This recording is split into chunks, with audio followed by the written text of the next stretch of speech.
Good evening, friends. Welcome back to my channel Sky is the Limit. ম্যারাথনের preparation একদমই শেষের দিকে। কাল ভোরে আছে ম্যারাথন। তো আজকে আপনাদের বেশি টাইম আমি নেব না, কারণ আমাকেও একটু রেস্ট নিতে হবে। তো আজকে কয়েকটা জিনিস শেয়ার করতে এলাম। বিফোর এনি লং রান আর in between any long run আমার নিউট্রিশন কী থাকে।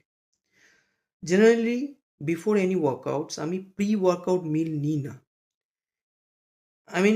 মিল নিই না মানে আমি আর্টিফিশিয়াল যে প্রি ওয়ার্কআউটসগুলো আছে সেগুলো কনজাম্পশন করি না। আমি শুধুমাত্র ব্ল্যাক কফি অথবা বানানা অথবা ওটস মিল এগুলো সচরাচর খেয়ে থাকি।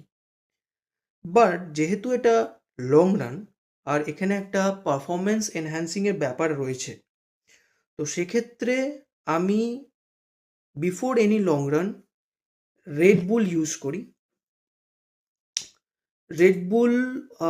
রেড বুলে অ্যাকচুয়ালি ক্যাফেন থাকে, তো এটা আপনাকে লং রানে ফোকাস থাকতে সাহায্য করবে।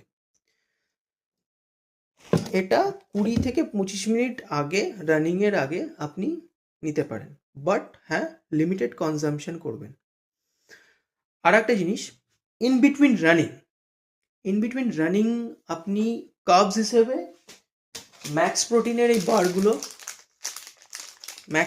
এই প্রোটিন বারগুলো নিজের ব্যাগে রাখতে পারেন। এতে 10 গ্রাম মতো পার বার আপনি প্রোটিন পেয়ে যাবেন, প্লাস এতেও আপনি ইলেকট্রোলাইটস পাবেন। এছাড়া হাইড্রেশনের জন্য আমি গ্যাটোরেডের ইলেকট্রোলাইটসগুলো ইউজ করে থাকি, কারণ এগুলো টেস্ট খুবই ভালো, আমার টেস্ট খুব ভালো লাগে এগুলো, প্লাস ইজিলি ডাইজেস্ট হয়। তো এগুলো আপনারা ক্যারি করতে পারেন ম্যারাথনের জন্য, বাট হ্যাঁ লিমিটেড পরিমাণে কনজিউম করবেন। Thank you.